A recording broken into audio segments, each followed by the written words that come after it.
Hi, we zijn nu in Toronto en we gaan even een interview doen met Ryan. En Ryan is de co-founder van the Tool Library and Sharingdepot here in Toronto. So, hi Ryan. Hi, how are you? I'm good. And you? I'm feeling great. Yeah, it's a bit warm in Toronto right now, isn't it? Summertime, man. That's what it is. But you know, that's a sign of things to come. Yeah, it's a sign of things to come. Exactly. So that leads us to the first question, actually. So why did you set up this tool library movement here in Toronto? Well, it started, for me at least, when I was kind of involved in environmental activism here with a lot of friends of mine. We were trying to connect economic and environmental issues and say, you know, this is a legitimate connection. If we keep on consuming the way we do, we're going to have, obviously we're creating problems for the environment. But we didn't really know where to go with that. We were kind of just doing more lectures and documentary screenings, and you know, we're very passionate about it, but we didn't really know how to tangibly project that message to a larger audience that weren't already pretty much interested. And so when I found out about a tool library that existed in California, in Berkeley, I was like, wow, that is perfect. Now, when they started that tool library, it wasn't necessarily for the environment. It was more for convenience, for people who didn't want to have to own so much and didn't have space for it, or they couldn't afford those tools. So there were a lot of good reasons to start it back in the 70s when it did start. But for me, I was attracted to more the environmental aspect of reducing our consumption by sharing. And so I pitched to my friends on it, and they said, sure, let's do it. And when we got to work, we found a small basement that was willing to rent to us, like-minded kind of executive director of a charity there for very cheap. And we renovated the entire place, and then, you know, started sharing tools. And, you know, now it's been 3.5 years later. We now have 4 locations, and we've shared probably 35,000 tools in that 35,000. Wow. period of time. We just got our 3,000th member the other day, so we're doing something right. Cool, cool. So what are the main reasons people become a member of the tool library here? We've done surveys on that, and it seems like the biggest reason is it is money. It is saving money. So it's quite expensive to buy a lot of new tools. Even used tools, they're a lot cheaper, but still you have to find a place to put them. So there's space saving, the clutter in the home, that people just don't have space. They're living in smaller spaces, especially in larger cities. The money that it costs to do that when you only need tools once in a while. I mean, obviously somebody who's in the business of using tools, we're not the best service for them because they need to have tools all the time for day-to-day work. But for the people that don't use tools every day, this is a great opportunity to kind of not have to own everything. Just pay a small membership fee and have access to everything you ever needed, rather than, you know, try and find a friend who might have this or that, or even the peer-to-peer options where it's complicated to get all the tools that you need for one project. Peer-to-peer, it might work to get 1 or 2 tools, but if you have to go to 10 different people to get all the tools you need for a day, it's better to just go to one centralized place that has it all reliably and cheaply. Yeah, that's also the thing that we notice in the Netherlands, that people who use Peerby find that as inconvenient, that you need a lot of time to get the tools and bring it back. So okay, so cool. Then it's good to hear that it works like that here. And so can you explain short how it works here? Sure. Yeah. So we charge an annual membership fee. We have three options for the library service. We have 3 options. It starts at $50 a year and goes all the way up to $100 a year. The average member pays about $60, and what they get for that is at the basic level they get 3 or 4 day loans with all the items. Sometimes they'll pay extra fees for larger tools like table saws and miter saws, some of the larger, more expensive and higher maintenance type of items. Also the lithium batteries, we charge $2 if you want a lithium battery, because those wear out. And they're quite expensive. So you know, we don't want to charge everybody for that. We'll just charge the people that are using it most often. And once the battery dies, we properly recycle it. But we don't. It's difficult to revive those batteries. It's not impossible, but it's quite difficult. So we end up having to just buy more batteries, or else the tools won't work. I mean, we have these tools. They work fine, but the battery doesn't work. So it's kind of annoying, and especially if it's an older battery, you can't even find it to replace. So actually, the tool has got to go at that point too.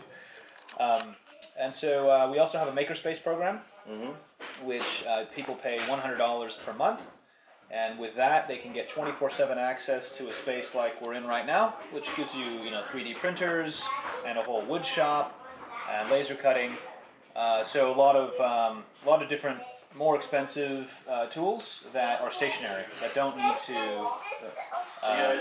Hi, we got customers in the tool library. Hello. Walking in, yeah. What's going on? Not too much. Do you guys only keep tools here, or do you rent them out? They're upstairs. Yeah, upstairs. You're in the maker I space just now. saw a basement. This is makerspace? Yeah.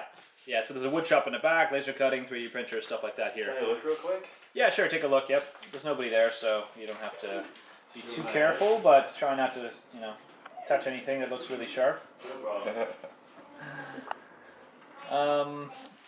Yeah, So where where was I? So the makerspace, yeah. So $100 a month, you get 24/7 access. There's also a lot of workshops that we run out of this space. So teaching people how to use 3D printers or laser cutters or building something. We have a ukulele pro now who makes ukuleles. Oh All kinds of people that. Thanks, guys. All right, cheers. wow. All kinds of people who use this space for a lot of reasons. Even there's some small businesses. We don't mind. If people want to start a small business and use our space for that, rather than spend $10, $20, $30,000 on a good laser cutter, they can come and use ours Yeah. and not have a big startup capital for their business, and then they can make things that they sell to other people on an Etsy store or in events and markets and stuff like that. So it's good for them. Other than those, we have other things that we do here, I guess, but that's the main of it, the main crux of it. Yeah.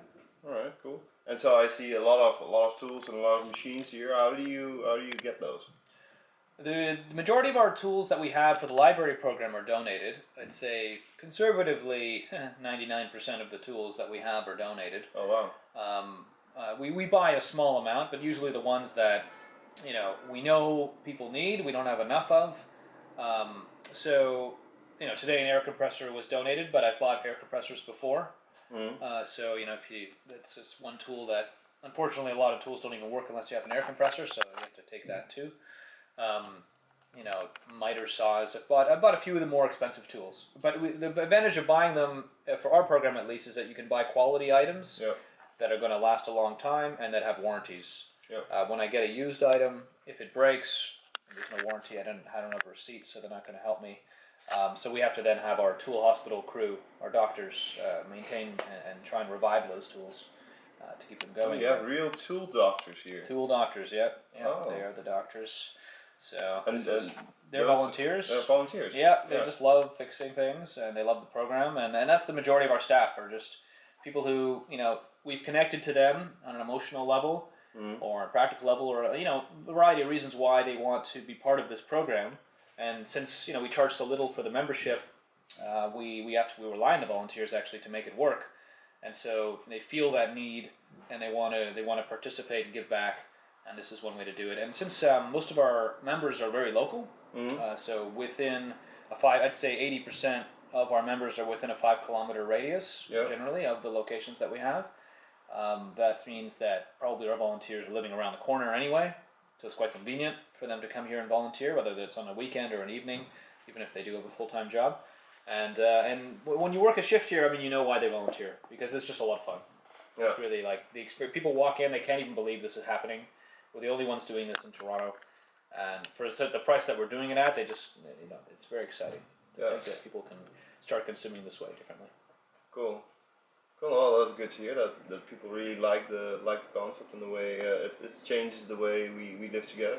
Yeah. But you said 5 kilometers. That's the maximum range of a tool library? No, it's not the maximum. I just say the majority of our members. Usually over 50% of our members are coming from there. We have a location kind of more outside of the downtown, and in that case, actually, the average is more than 10 kilometers away, but that's because we're right on the highway here in Toronto. It's a very car-centric type of city, and so the people that are coming there are kind of they're probably coming from their home, driving to work, and passing on the highway our location.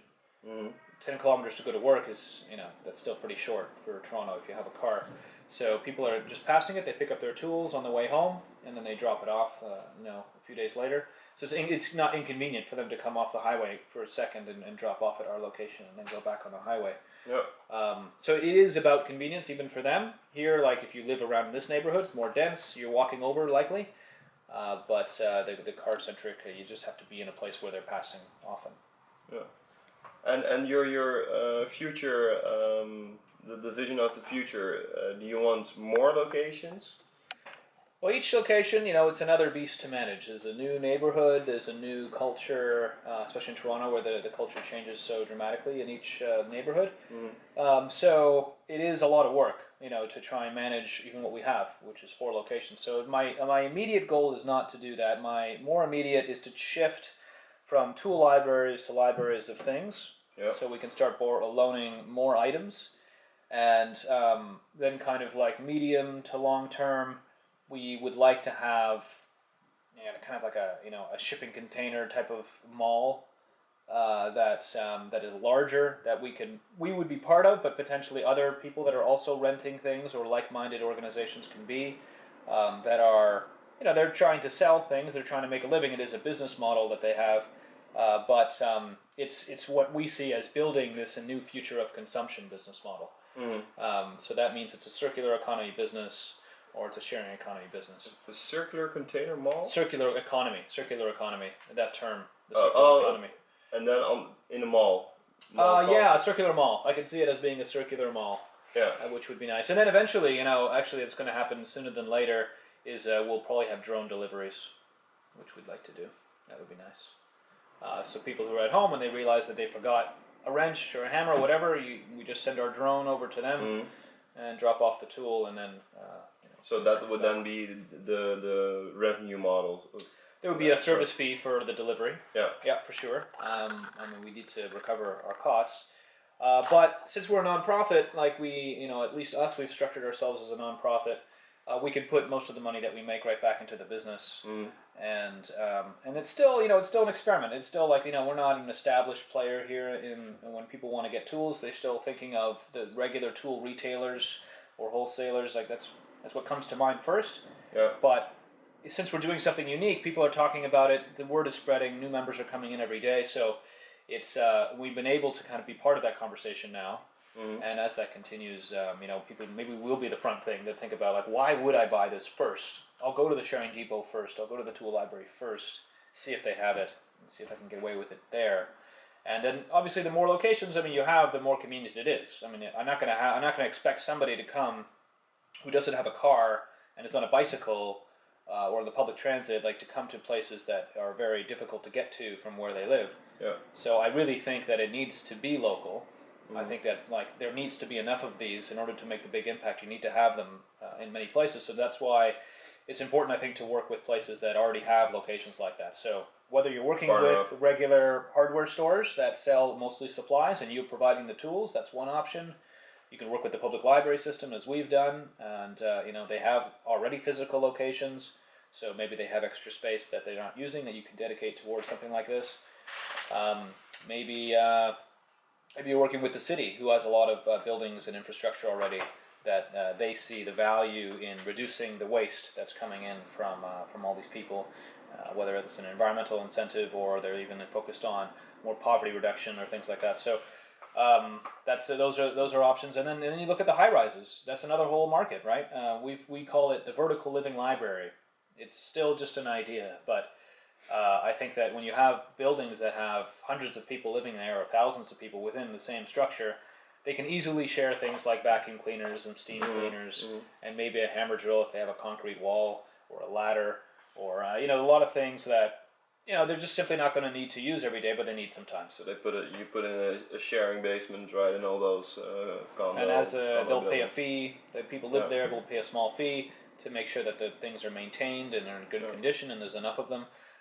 But it's difficult. It's difficult. Each building has its own board, and it's a complicated thing. There's not just one company controlling all of these buildings, and you can just sell one guy, and then everybody gets you get it in 20 locations all at once. It's not that way here.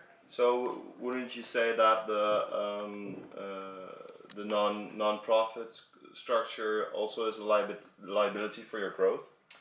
Yeah, in our case, you can't take on investors. I can't give shares of the company because there aren't any shares. No. Yeah, most people that have a lot of money, they want to. They say they even agree with the concept. They think it's going to be successful. If they gave us a bunch of money, I wouldn't be able to give them a return on their investment unless it was a loan or even some kind of forgivable loan, which some people are willing to do. But it is limiting. There's no question it's limiting. But I think it's limiting to be honest, like the model's limiting also because we charge very little. Yeah. It's we charge very little for the membership. So I could run it on the money that we're making because I have enough members and I have a lot of volunteers. But if I was a for-profit instead of a non-profit, then legally here in Canada at least, I'm not allowed to use volunteers.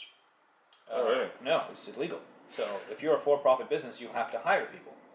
You can't just rely on free labor. I mean, people do. They rely on their family or their friends to help them out here and there. But basically, if you're going to have people regularly working at your business, you have to pay them.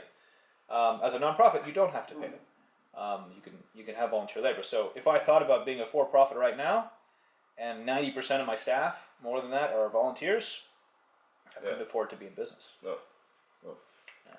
So Alright. that's why I need that status. Let me see.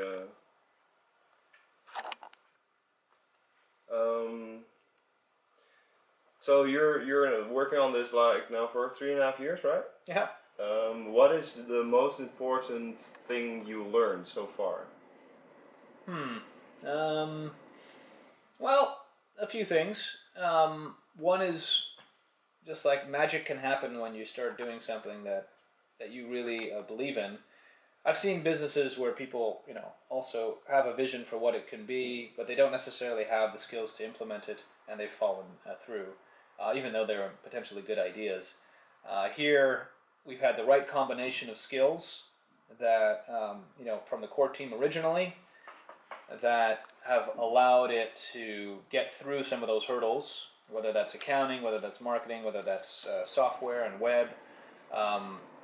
That a lot of the team has been able to come together and work on this project because we all so much agree with this future, which is this idea of how people consume in the future. But I couldn't have predicted, how many volunteers we would have inspired to be part of this program. That's been extraordinary. Even the members, I couldn't have predicted like just how much of an impact this is making on their lives. So those are like really wonderful things that have come out of it that I've learned. When you start doing something that you're passionate about, then these kinds of things tend to happen a lot more often, rather than just doing what I used to do, which is not really helping anyone directly, and working mostly on spreadsheets. So, what else have I learned? I mean, I've learned that someone's ringing the doorbell. I should probably get that, but Ringing the doorbell. That in the back. Yeah, someone's ringing the doorbell. But so what else? What else have I learned? No, the last maybe you can say if somebody wants to start a tool library or a library of things, what is the most important tip? Most important tip is to have a good team. I don't think anybody can really pull this off alone. I know people that have tried, and they have not succeeded. And so I think it's super important to have a passionate group of people that at least they're a board of directors or an advisory board that's really doing their best to help, because there's just a lot of things to juggle and a lot of things that have to happen. And I know, like I look at my team, everybody brings something a little different to this place, and this place has succeeded as a result of all those little things.